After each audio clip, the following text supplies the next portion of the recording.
Western Uganda mwingi munonga idatandikiro sera tomweshongozi aze kurestinga konko of course kuna ntomanya akadi jambo ya drop okay so of course zakwaza twafune shara koko wa DJ witongo ate shara de tandike press conference kokwe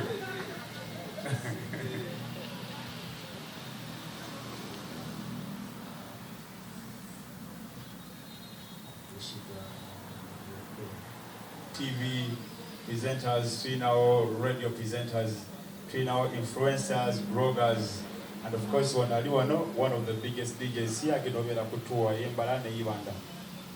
Takuchimanye lizoba in case muliaha Fik Fameica naza kuba na performing Uganda lizoba chiro the nature kale naza kuba na Agip Motel. So niza kutwala kagishaka agenda kukreza organizer gato konkano sha present the weather right now.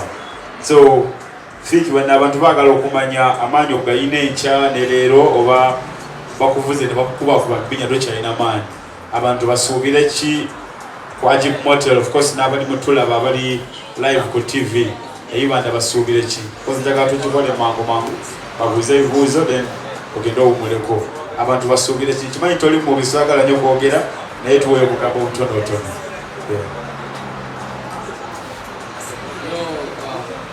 Abatulaba nabatuliriza omanya ne dobozi Fik Fameica fresh kwa King Kong era nga ndi musanyufu nnyo okubeera wano olunaku lero ndi mumbeera nnungi ndi mulamu bulungi and I'm super excited for my fans this side, my fans in the west, my fans in Mbarara, my fans abali Uganda. Tugenda kuba kuba muziki tune after tune after tune after tune. If you're a real fan of Fik Fameica, okimanyi nti ndi musajja kuliwa bifungera wetuuka ku stage tekuba muzannyo. Ndi musajja musirise naye wetuuka ku stage biba birala. So ngenda kuyimba music wange yenna, ngenda kuyimba ennyimba zonna, zane timu yange yonna, tugenda kuba endongo, kigenda kubeera massive. Olunaku lwa leero tugenda kubeera Uganda, olunaku lw'enkya tugenda kubeera ku Agip Motel Mbarara. Tugenda kukuba tune wabise kanzunzu kamunguluze kukubira amasimu buli tuyiribanga bamaje positivity toleta ba minna wewe tuzine babiri senjakalanga byenyenya enyimba nyingi so musaleko kigenda kubeera massive. I love you so much Mbarara, and of course banamawulire mwenna mwebale nnyo mwebale kugumikiriza mwebale kulinda mwebale kwatira wamu naffe kyakabinyuka cheche one love brother. Webale munonge bigamwa bivule bya Fik Fameica amana gine nja twagahura tukokwe so niza kutwala kajisha kwayonka abantu nkabande buzo abakwenda kubuza konke buzo bya Fiki bibe basically about music can mostly show ya today na tomorrow eri Uganda and dijo eri Mbarara Agip Motel. Yes sonko abasaka basogambe media yawe then wise obuza kibuzo cyawe. Yes, Sonko Promotions are working with ATV. Chibuzo cyo kubanza what should we expect tomorrow? Basically I'm asking on behalf of Mbarara at Agip Motel. Chirala, we saw a post on Twitter on banners in Mbarara. I've been seeing some people that are going to escort you from Kampala, banners in Ankole. Yesterday, they are posting, but me I saw a post yesterday saying because they are like everything that Simanya doesn't know about Mbarara's show or anything. So what would you say about that? Share Fik Fameica, not Waikibenda. While you want to yakubira Waikibenda jabe the part of the show, nina tamaliriza na ye. So biji bakola kumuteka kubana. Ne wala ba posters zili mu town izo na tukuleko Waikibenda. Just ali kubana. Yega no muntu nakiriza bagenda kola. Somewhere they disagreed. So Waikibenda tali ku show ya Fik Fameica era bagenda kubera ku show bakwano ba Fik Fameica ne Fik Fameica. Tinga abasinga bana baffe bambalala wanwe bali ku show. Banyankole baffe bagenda kubera ku show. Kubanga Fik nayo twayitogera naye yagamba yagadde ku show ye kubereko nnyo abana bawono because that's what he does, supporting local talent. So ekibuzo kya Waikibenda tali ku show yatagenda kubeerako because show ya Fik Fameica face ya Fik Fameica nga mwawulira yalina ekivule Kampala nga kiche yenna abaze in case tomanyi olusi aba surprise nga zeja supporting a Fik n'abembala abali ku post abasinga mu bamanyi siwe kiri ekibunza kanfune nga bibiri na demo kiri echa what they should expect nature waikibenda cyo kivewo tali in case na abaze nga surprise so show ya Fik kutuba tunoli ennyo.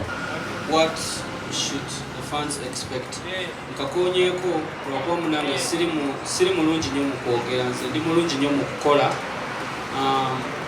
naye omuntu wabanga yali abaddeko mu show yange bw'obanga oli muwagizi wa Fik Fameica okimanyi nti nze ku stage teguba muzannyo, so kigenda kubeera massive. Ngenda kukola ennyimba zonna, ntegese performance eyakabi, mujje mulabe. Saagala nnyo okugamba nti ngenda kukola kino, ngenda kuva mu bbanga, ngenda kukola biki naye nga kyemmanyi nti ngenda kubeera show ndi omu gy'atagenda kubeera.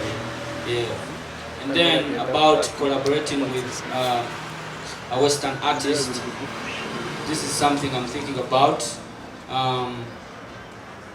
Era I'm working on something. I'm planning on try to plan to go kayimba ne village, but sawa ina I'm ready for any collaboration. Ayagala tuwakwate wanabawo bantu okirira, so kacheche era ensonga ezo ziyimiriramu sina kuziba no problem. Ate mujikiro no rap no hit machine wakola oluyimba n'omuntu bashuwe ba hit mfunze kyati majagalo okwongerako abale tebamanyi maybe abayimba bagenda okutambulirako ne show Mbarara. Tulinako Truth 256, one of the biggest rappers here. Tulinako Tipo agenda beera ku show. Tulinako Shukran MC agenda beera ku show. Tulinako, this is one of the hottest cake among DJs we have in Western Uganda. Agenda kola kuyimba ne kuyemba chana chito naye kyegatanyo naye is okay. Akuzi. So one of the biggest DJs agenda kubeerako. So tulinako Tipo, myself ngenda kubeerako ku show Mbarara. Ukisoboka tomane iba noizo kulaba nga ngeze niba na ni performing ayo. Naye for Mbarara show erishiwa diru kwenda. Ate nabala kwebali abayizo okujanga surprise. Kanfune ibuze biranga bibiri bisatu then turabenga tusobola okola ki okumaliriza omuyimba agenda omulemuko twekekere kola iba izina lyanje Beyazini ZJ Serebo Wambara akowaka chenga Serebo Wambara.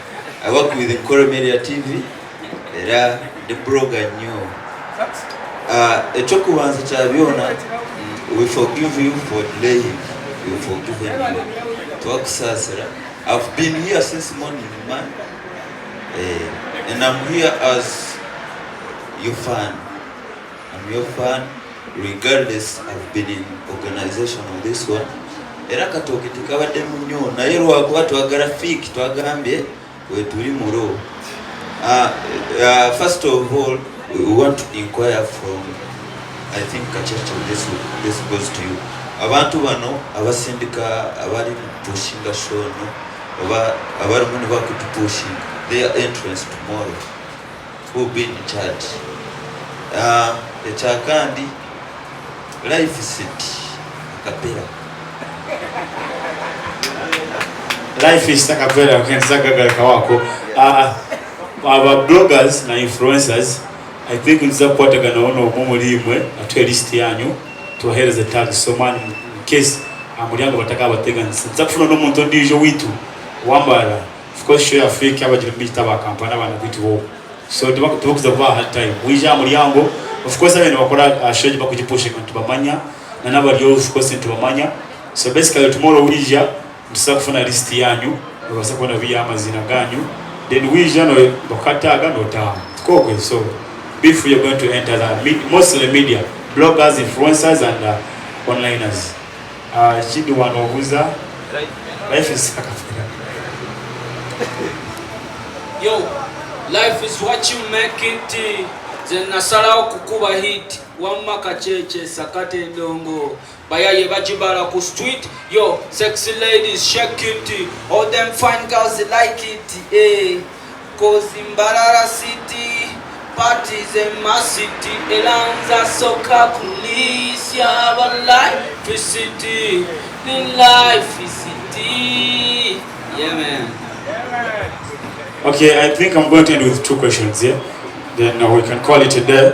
Kwankana alishaba content oku bantu mwe tumusharinge tumupostinge sila tubasa kupushinga show ya mnanu wetu ya bachali bitu kope. Yes, Mchinga TV, UBC West Uganda.